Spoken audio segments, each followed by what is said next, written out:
tech, trauma tech, worked there for about 10 years.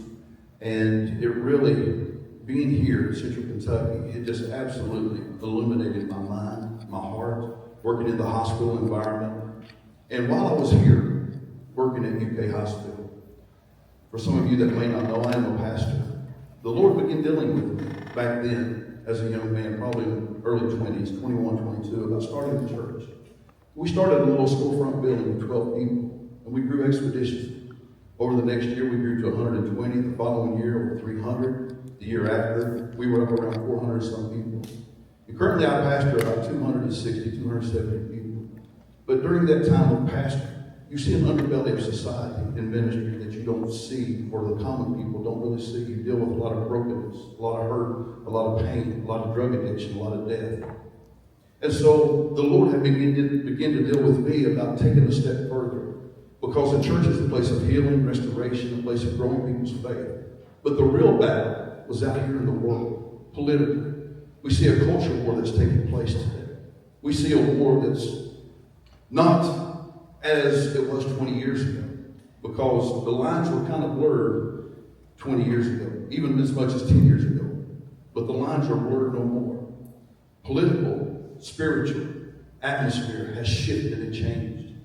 And I felt the mandate, if you will, to take up the sword and to put up the fight. And so that's why I got involved in politics 6.5 years ago. In my first session, I went to the leadership with 8 articles of impeachment against Cambridge. And I was bold, I was brave, and I was unapologetic because of what he'd done to us during COVID. When we were in COVID, he tried to shut down our churches. He tried to give tickets to our members, and he tried to shut down interstate traffic, and he was really going beyond his purview as a governor. And so the citizens came in and they offered their form of impeachment and took it out of our hands. But as a junior legislator, the first day in, I was ready to take the sword out and put up the fight. Next year came along, I took up another big battle. And a lot of people, even within the party, says, well, we just don't want to do that right now. It's really not that effective. It's nothing that we really need to put our attention on. But I offered Save Women's Sports. Now, a lot of people talk about passing it, but I offered the bill.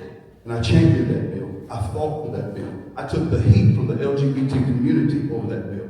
The fairness campaign came after me hot and heavy, not just within the state, but around the nation. So I took the heat. Why? Because I'm a fighter. I'm not someone to do something out of convenience, but I do it out of conviction. And I put up that fight because I believe our daughters, our granddaughters, deserve every shot they get for a sports title, for a scholarship, and the opportunity to play. And that's why I put up that fight. When we got that through that year and over the last 4 years, there has not been one biological male playing in real sports in the state of Kentucky. So with that being said, the following year, I take up another battle. And I formed House Bill 18. And we pushed this narrative because what was happening here in Fayette County, and some of you can remember this, they were trying to force landlords into taking Section 8 housing. I didn't know it at the time as I took up this fight, but they'd already been doing it in Jefferson County. So I took this bill and I went to leadership with it. They said, we need to get this done quickly.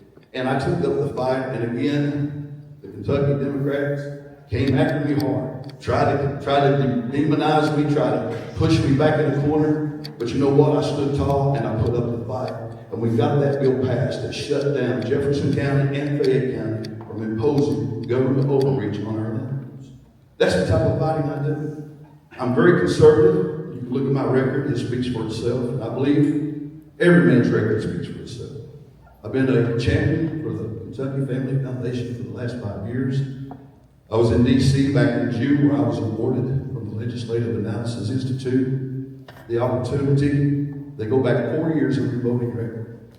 And during that time, with the bills that I passed, with the voting that I did, they awarded me out of all of the legislators in the state of Kentucky. So I received that award back in June. So here's the thing for me, and this is the motto I live by. A good shepherd smells like a sheep. What do you mean by that?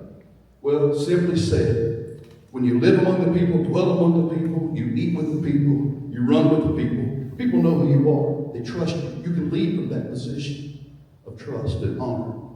And so, being a Kentucky boy, living here all my life, I'm one of you. And I want to take the fight that I have taken to Franklin, Kentucky, all the way to Washington, D.C. And so I would be so honored to have you stand with me tonight and help me push back against this woke agenda, push back against the Chuck Schumers, push back against Illinois, push back against AOC, because politics has changed. It's not normal anymore. It's us versus them, and we need to square our shoulders, stand tall, and really put up the fight, because if we don't, we're going to lose our country. So I'm asking you to join me on this journey. If you want a fighter, you're looking at him right here. God bless you and thank you.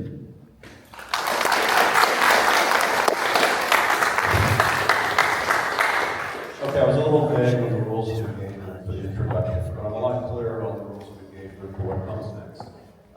We're going to try to get through as many questions and issues as we can for you, and that means we're trying to keep each question to 7 minutes. 1 minute for me to ask it, 2 minutes for each candidate. We weren't sure we were going to be able to ask more than 4, but candidates graciously didn't take up all of the first 30 minutes, so I think we can get to more. All of these questions come either from young Republicans around the state or from members of the audience, except the very last one, which is actually mine, although I may have recorded these a little bit. Here's the first question, and what I was not told is rules of engagement on the order in which you would answer them. So if you don't mind, I'm going to make some up here. Okay, I'll send the first question to Representative Dotson first, and then the next one and the next one. That's okay. So Representative Dotson, this starts with you. This was adapted from a question from Republicans from U of L. Central Kentucky's next U.S. representative will have big shoes to fill. Representative Andy Mars, for years of seniority and connections.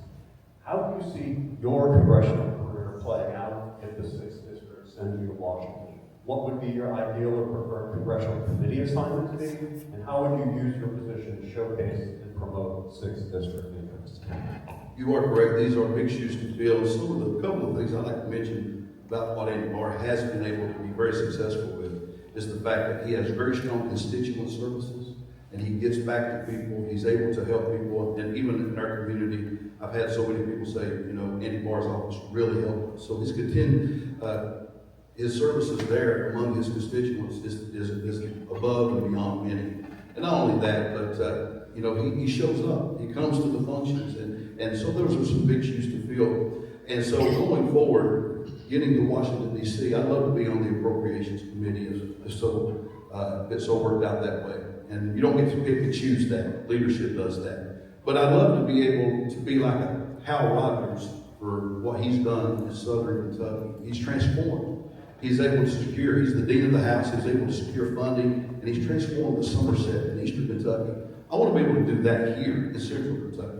If given the opportunity, I want to bring back the funding, I want to secure funding. And as a state representative, I secured record funding for Clark County and my portion of Fayette County, over $200 million. That had never been done. And we're getting a new judicial center. Why? Because I get in there and I fight in the rooms that matter. What you see on KET is not really what takes place. It's what goes on behind the scenes. It's what goes on behind closed doors. And so you've got to develop relationships. You've got to develop those type of avenues of working with people, working well with people. And I have proven that in Frankfurt. And I'll take those skills all the way up to D.C. and I'll fight for Kentucky and transform the best way I can this Central Kentucky. Because when you look at it geographically, we are the heart of the United States within 1 day's drive of 75% of the U.S. And guess where Central Kentucky is? In the heart of Kentucky. We can make a difference. And so I see the potential. Thank you. Thank you for the question. And I would like also to commend Representative Andy Barr. He's done a tremendous job of representing this district. He's a very hard worker. I know at Eastern Kentucky University we have a very strong military readiness where we help students that are in the military, and he's supported that a lot. And I know he's done a lot of work with and for veterans, and so it is a wonderful opportunity. As far as committee assignments, I would like to be on energy and commerce. That's where a lot of the health issues flow through there. So naturally, with my background, I think that I would be well suited for that committee. Actually, Representative Brett Guthrie is the chair of that committee, and so I think I would have an automatic ally and perhaps a leg up at being able to move some things forward. I would like to be on that committee because of our low health rankings. We have tried many different things, but we are consistent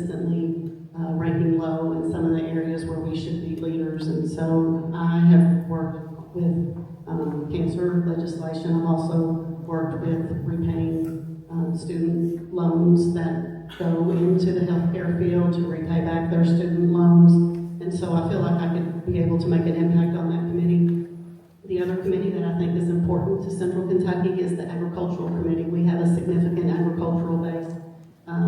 They are suffering right now, especially our soybean farmers. They've lost their #1 trade partner in China. And so I want to be able to help our agricultural community because that also impacts our horse industry, the bourbon industry, and those are things that Central Kentucky is known for. Thank you. So, Andy Barr has been a dear friend of mine.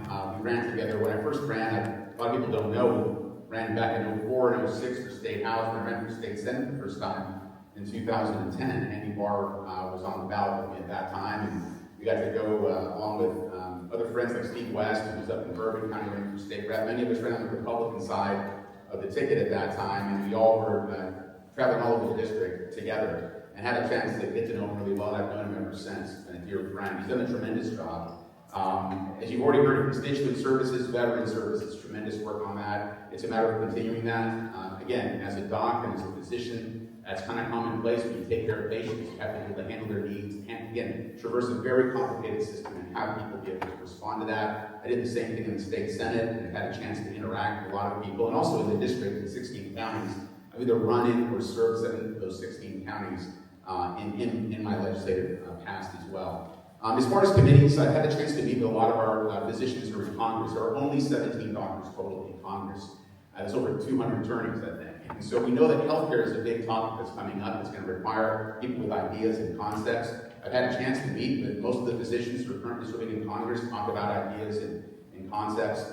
They tell me that most physicians, because they're so specialized, because of their knowledge base, they get put typically on 3 committees, either on energy and commerce, as you've heard, appropriations and revenue, where a lot of the funding for healthcare, for Medicare and Medicaid goes through, or you get put on ways and means, which is another one that's actually becoming more front and center as we see a lot of these continuing resolutions. A lot of that comes through ways and means. So those are the 3 committees. Another one I think would be interesting would be foreign affairs, to be perfectly honest. I speak several languages. With my background, my wife and I have had an opportunity to travel all over the world and be able to visit a lot of countries and an opportunity to be able to have interaction and some insight on that. So I look forward to that. That is a possibility. But again, a lot of those get assigned and you have to be able to politic for those when you get it. Thank you. One from the adopted from the audience.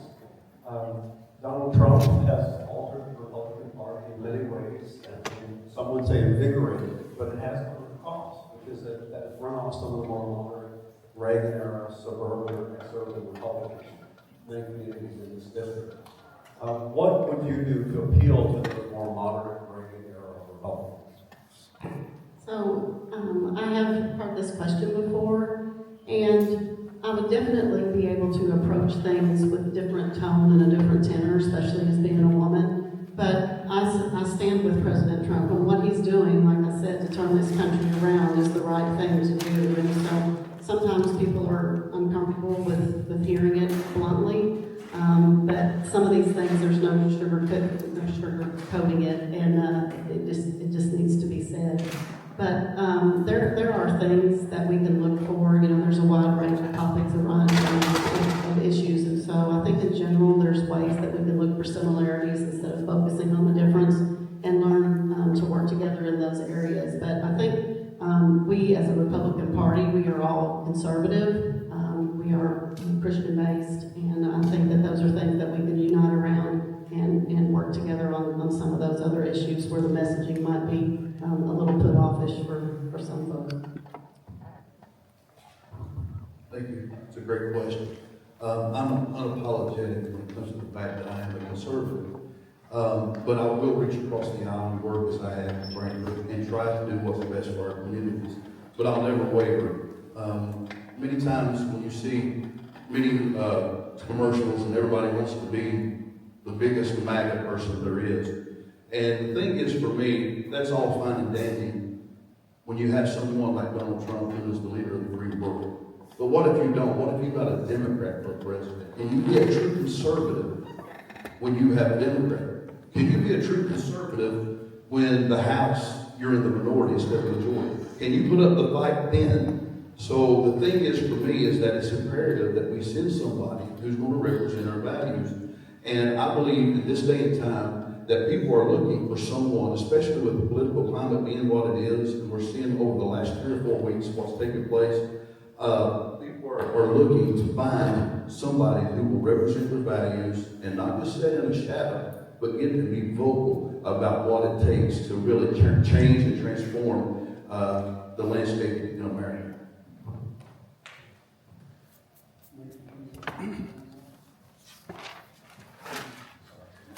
Ready to go?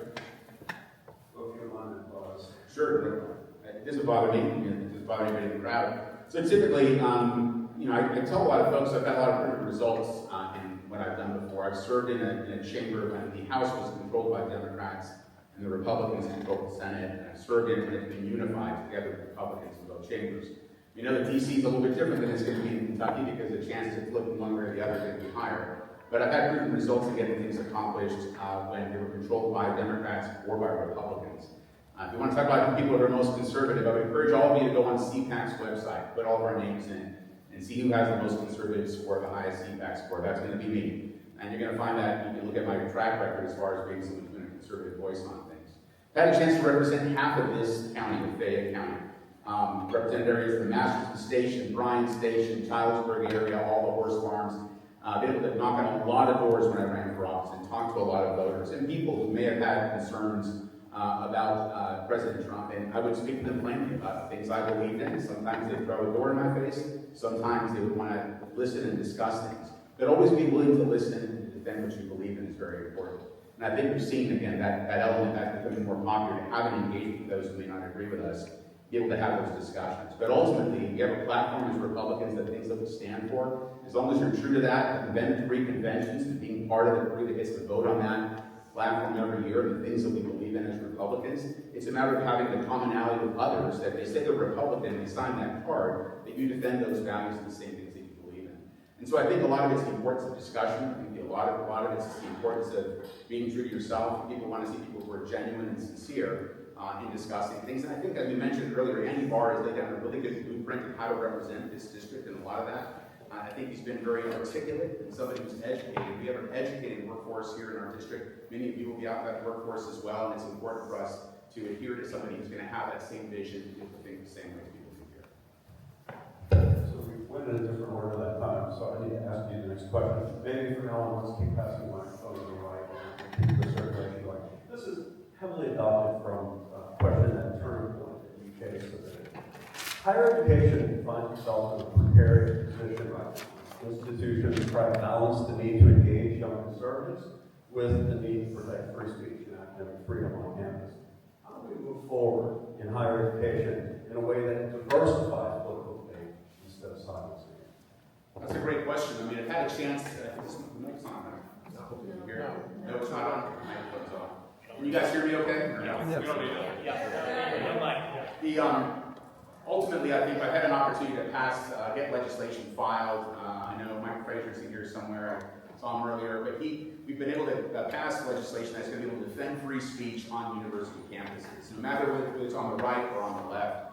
That's our First Amendment. It's a First Amendment right that we all have, and we have to be able to defend that, be able to stand for that. If you can't do that, this country's not going to stand for very long. So I think it's very important that we continue to defend that. I think it's important to, Teddy Roosevelt, the famous Republican president, talked about knowing what you believe in. And it's a duty of every American citizen, not only to be involved, but then also to vote, but then also to be involved and defend the things that you stand for. And I think it's important for all of us to be able to be vocal in that regard, not to yell at each other, but to have discussions about it. And sometimes if you disagree on something, you can still be friends with somebody and have a discussion and be able to be honorable in that regard.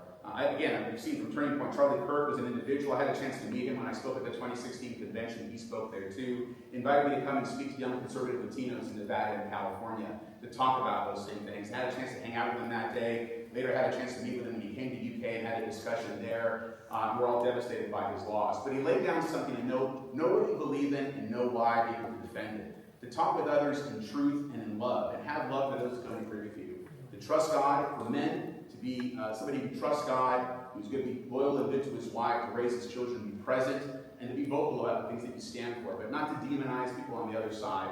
Sometimes you can joke about your differences, but to discuss those differences, if we lose that as a country, we're not going to be able to stand. We have to continue to do that and defend that ability. And remember, if someone wants to get mad at you, you don't get even by getting violence. You get even by becoming more American than they are, by succeeding more and achieving more. And if you can do that, that's how you achieve success.